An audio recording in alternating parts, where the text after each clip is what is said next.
Dear friends, मैं G R Barolia, government polytechnic college Chittorgarh. Subject strength of material ME 201, उसका unit 7 shearing stress in beams. इसका ये पहला lecture हम पढ़ेंगे आज। इसमें देखिए, इसका first article 7.1 concept sharing stress इन बीम का कॉन्सेप्ट क्या है, यानी कि इंट्रोडक्शन क्या है। देखिए, बेंडिंग स्ट्रेस, इससे पहले वाले यूनिट में, यूनिट 6 में हमने बेंडिंग स्ट्रेस क्या होते हैं उसके बारे में पढ़ा था। उसकी इक्वेशन भी निकाली थी, M/I = F/Y = E/R। ये बेसिक इक्वेशन बेंडिंग स्ट्रेस की निकाली थी।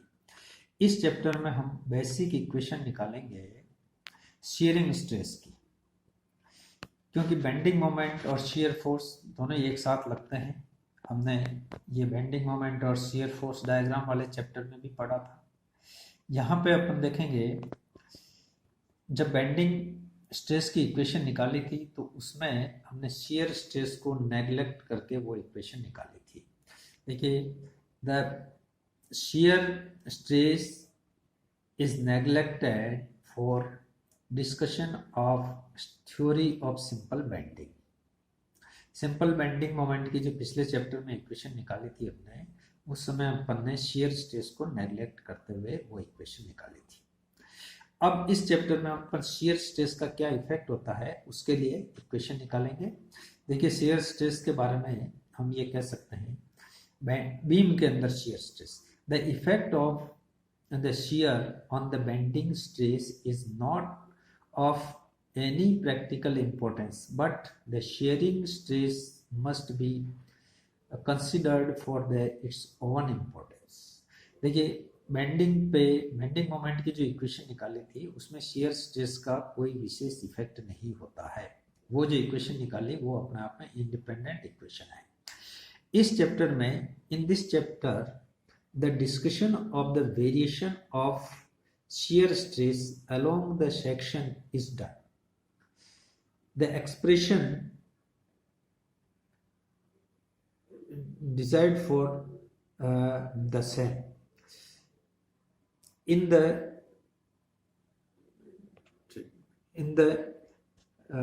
this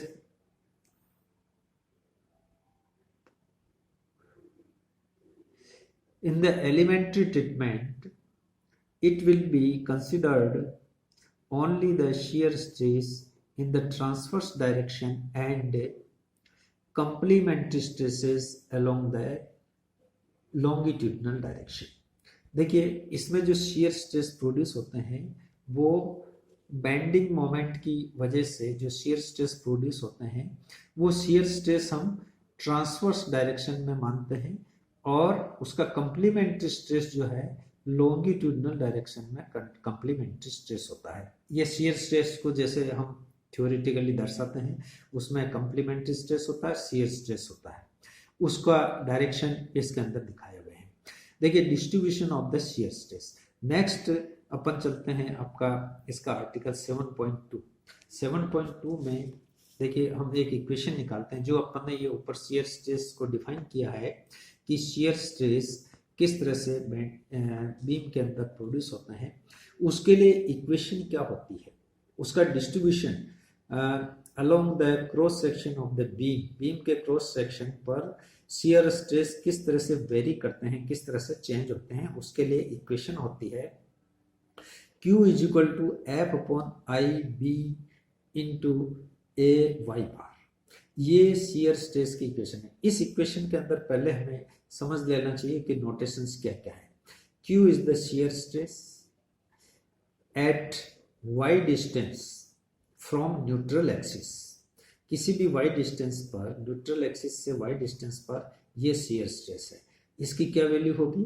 F is the shear force, I is the moment of inertia, this is the Ix, and B is the width of the section. उस y distance पर उस section की width, चौड़ाई कितनी है वो है, and A is the area of the section. ये एरिया कौन सा है, वाई दूरी पर जो हम सेक्शन कंसिडर कर रहे हैं, वाई दूरी पे जो प्लान कंसिडर कर रहे हैं अपन, उस जो प्लेन, उस प्लेन से ऊपर वाला एरिया है, उस प्लेन से ऊपर ऊपर का एरिया, नीचे वाला नहीं। और ये Y bar is the centre of gravity of this area, इस एरिया का सेंटर ऑफ ग्रेविटी है। जो ये सेंटर ऑफ ग्रेविटी की दूरी कहाँ से नापेंगे, ये भी न्यूट्रल एक्सिस से नापेंगे। तो ये नोटेशंस हैं, इन नोटेशंस को और इस इक्वेशन को हमें प्रूव करना है। ये इक्वेशन प्रूव करना अक्सर एग्जाम में आती भी है। तो ये इक्वेशन अगर हमें प्रूव करना हो तो देखिए इसका प्रूव कैसे किया जाता है, इस आर्टिकल में हम ये चीज पढ़ेंगे। लेटेस्ट कंसीडर, सबसे पहले इसके फिगर को समझ लीजिएगा। जैसे बेंडिंग मोमेंट में हमने एक सेक्शन लिया था, एक पोर्शन लिया था, ये एक पोर्शन है किसका, बीम का। ये बीम इधर भी लंबा है, इधर भी लंबा, हमने यहाँ से काट के और इधर से भी कट कर लिया, इतना सा पोर्शन बीम का एक पोर्शन ले लिया। ये बीम का पोर्शन, इस बीम पे देखिए हमने दो सेक्शन लिए हैं, एम एन और M1 N1, और ए बी एक प्लेन हमने यहाँ पे ले लिया y1 दूरी पर। This is the neutral axis, ये न्यूट्रल एक्सिस है, जो लाइन एक्सिस वाली दिख रही है ये न्यूट्रल एक्सिस है। न्यूट्रल एक्सिस से y1 दूरी पर ए बी एक प्लेन हमने कंसीडर किया हुआ है। और देखिए जैसा बेंडिंग मोमेंट की इक्वेशन प्रूव करने के लिए जो फिगर लिया था उसी टाइप का है, इसमें थोड़ा सा फर्क है। ये डिस्टेंस डेल्टा एक्स है, एम एन और M1 N1 प्लेन के बीच की दूरी डेल्टा एक्स है। इसमें यहाँ बेंडिंग मोमेंट m है और यहाँ पर bending moment m plus delta m है, यानी कि इसमें एक्सिस के साथ में बेंडिंग मोमेंट भी चेंज हो रहा है। यहाँ बेंडिंग मोमेंट m है और यहाँ पे बेंडिंग मोमेंट थोड़ा बढ़ गया है, m प्लस डेल्टा है। ये वेरिएशन है बेंडिंग मोमेंट का, इस वजह से इस और इस सेक्शन के बीच में शेयर फोर्स प्रोड्यूस होता है, वो होता है Q। इसकी वैल्यू हम निकालेंगे। तो ऐसा फिगर हमें बनाना है पहले, और इसका क्रॉस सेक्शन मतलब अगर हम इसको इधर से देखें इस वाले बीम को तो हमें ऐसा दिखाई देगा। ये हमने इसका क्रॉस सेक्शन मान लिया, किसका, इस बीम का ये क्रॉस सेक्शन मान लिया।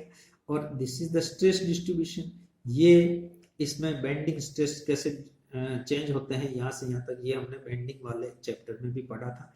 देखिए यहाँ बेंडिंग स्ट्रेस 0 है और जैसे जैसे ऊपर बढ़ रहे हैं बेंडिंग स्ट्रेस चेंज हो रहे हैं, बढ़ रहे हैं, बढ़ते बढ़ते यहाँ F हो गए। और ये शियर स्ट्रेस देखिए, ये Q डाउनवर्ड, ये Q अपवर्ड, ये एक शियर स्ट्रेस हो गया। तो ये इधर ये कंप्लीमेंट्री स्ट्रेस Q और इधर ये Q, ये कंप्लीमेंट्री स्ट्रेस हो गया। और ये दूरी है dx डिस्टेंस पे बेंडिंग मोमेंट में यहाँ पे चेंज होने की वजह से ये शियर स्ट्रेस प्रोड्यूस होते हैं, और इस तरह से हम शियर स्ट्रेस को दर्शा सकते हैं। तो इस फिगर को बनाने के बाद अब हम देखिए इसका आगे डिस्कशन करते हैं। Let us consider two normal planes M1 and MN and M1 N1 of beam on the infinitely small distance delta x, very small, delta x is very small। delta x distance पे ये दो section अपन को consider करना है, उसको हमने language में यहाँ लिखा हुआ। Let us the bending moment at M is M, यहाँ पे बेंडिंग मोमेंट M है जो मैं पहले बता चुका हूँ, and the M1 is bending moment is this one, M plus delta, बढ़ जाता है थोड़ा बेंडिंग मोमेंट। यहाँ पे बेंडिंग मोमेंट M है और इस पे bending moment M plus delta M है।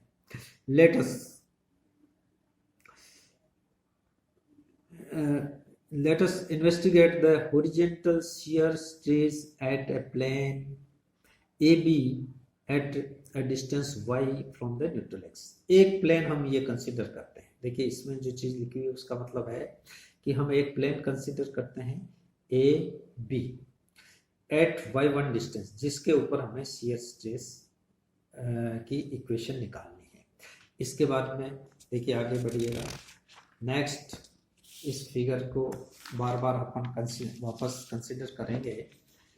देखिए next, due to the bending moment M, the section MN and there will be bending stress across the section and The value of the bending stress is depend on the position of the layer with respect to neutral axis.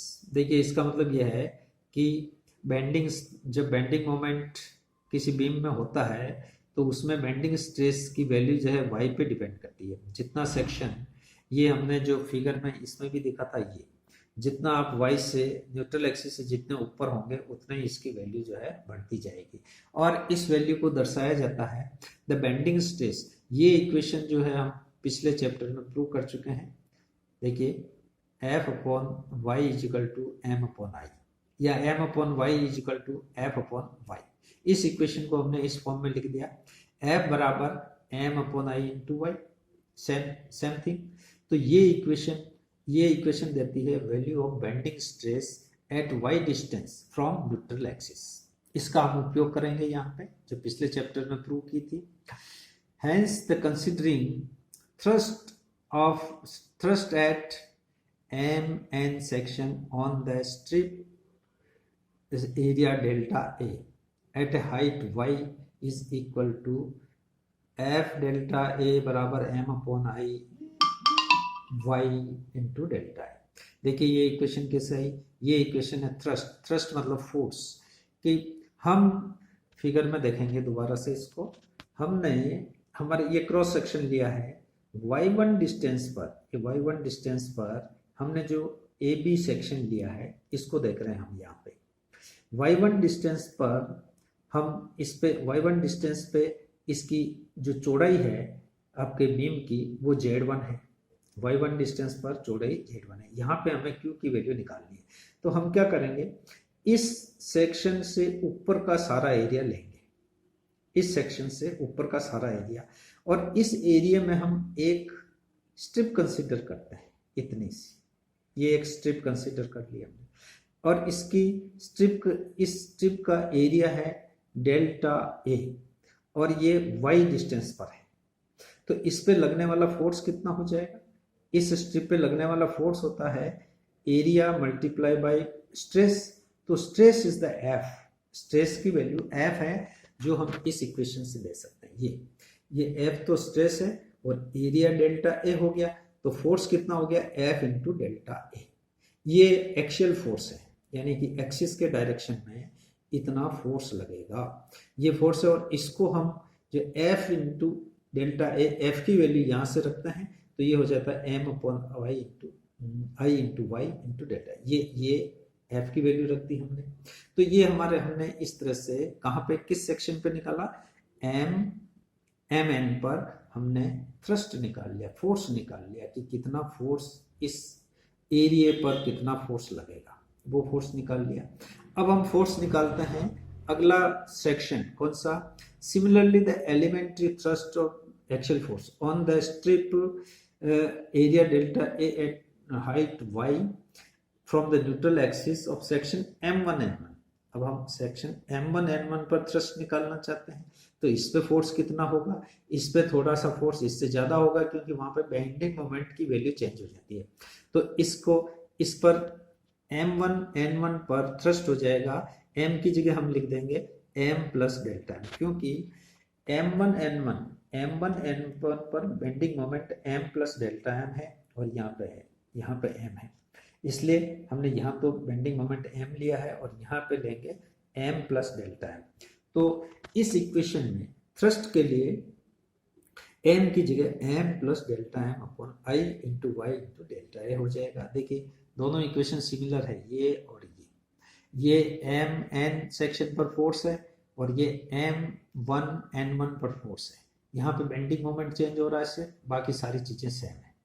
अब आगे बढ़ते हैं कि देखिए assuming that the section of the beam from the MN to M1N1 is constant, section यहाँ पे cross section दोनों जगह हम कांस्टेंट मान के चलते हैं। इसका जो क्रॉस सेक्शन है पूरे थ्रू आउट यहाँ पे और यहाँ पे एक जैसा है, ये हमें मान के चलना पड़ेगा। इसके बाद में hence the elementary unbalance force, horizontal force, unbalance horizontal force कितना होगा, देखिए एक प्लेन पे इतना फोर्स लग रहा है ये वाला MN पर और M1N1 पर इतना लग रहा है, तो अनबैलेंस फोर्स कितना हो गया, दोनों का डिफरेंस हो जाएगा। तो unbalance force is equal to हो जाएगा, देखिए एम जो बड़ा है इसको यहाँ पहले लिख दिया और उसमें से छोटा है इसको माइनस कर दिया, क्योंकि ये बड़ी वैल्यू होगी क्योंकि एम प्लस डेल्टा एम आ रहा है इसमें और इसमें सिर्फ एम ही आ रहा है, और इसको माइनस किया तो हमारे पास आ गया ये अनबैलेंस फोर्स आ गया delta M upon I into Y into d a. ये अनबैलेंस फोर्स आ गया ऑन एरिया डेल्टा ए। ठीक है, तो अब टोटल अनबैलेंस फोर्स कितना होगा, delta A is the strip area, उस स्ट्रिप का एरिया। अब हम निकालना चाहते हैं कि total unbalance force of by this area, ये जो हैचिंग किया है इस पूरे एरिया का हम अनबैलेंस फोर्स निकालना चाहते हैं, तो हम इसको इंटीग्रेट कर देते हैं या समेशन कर लेते हैं। तो देखिए क्या हो जाएगा, the total unbalance force thrust या force between the layers y is equal to y1 and y is equal to yc will be equal to this। ये लिमिट है, y is equal to y1 और y is equal to yc, ये हम figure में देख सकते हैं। यानी कहाँ से कहाँ तक, y is equal to y1, y1 हमारा ये यहाँ तक है और yc यहाँ तक है, दिस इज द yc और ये y1। तो y1 से लगा के yc तक टोटल एरिया लेते हुए हमें इसका अनबैलेंस फोर्स निकालना है। तो ये अनबैलेंस फोर्स निकालने के लिए हम इसका समेशन कर लेते हैं। तो ये टोटल फोर्स को h दे दिया, h बराबर ये समेशन लिमिट हो गई y से y1 से y is equal to yc तक। ठीक है, और समेशन किसका, इसको समेशन कर लेंगे, इसको हमने इंटीग्रेट कर लिया एक तरह से, इसका समेशन कर लिया और ये लिमिट लगा दी, मतलब यहाँ से यहाँ तक का एरिया हो गया, एरिया को कंसिडर करते हुए उस पर टोटल फोर्स हो गया। ये हमारा टोटल फोर्स हो गया। और ये फोर्स देखिए, for the equilibrium of the portion a m m1 m, the horizontal shear force at AB must be act as a column as a balance it, counter balance। देखिए इसमें equilibrium के लिए ये इसको जो काउंटर बैलेंस जो इसका force होगा वो क्या होगा, वो हमें आगे निकालना है। नेक्स्ट,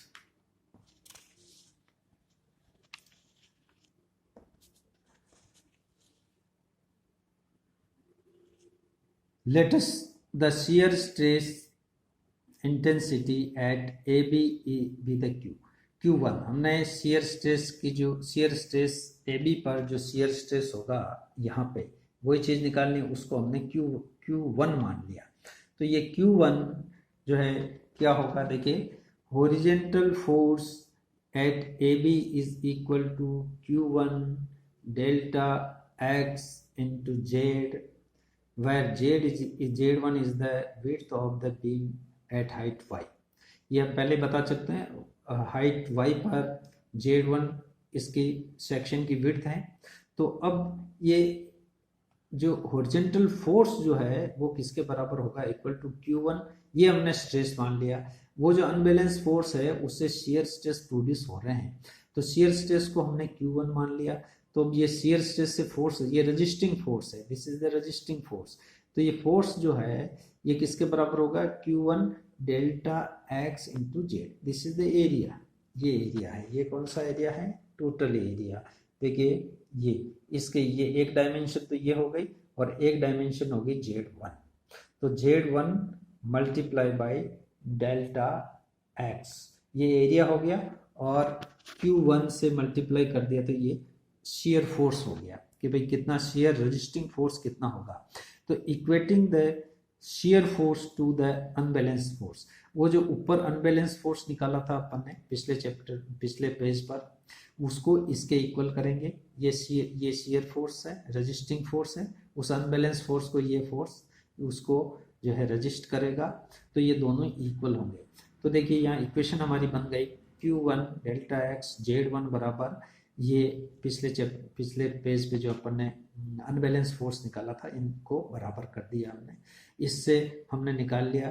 देखिए अब इस इक्वेशन को हम आगे सॉल्व करते हैं। Q1 बराबर देखिए delta m upon I into delta x, इस ये डेल्टा एक्स और डेल्टा जेड को इधर हमने ट्रांसफर कर दिया, नीचे चलेंगे डेल्टा एक्स Z1, और इसको बाहर भी ले लिया, इससे समेशन से बाहर ले लिया।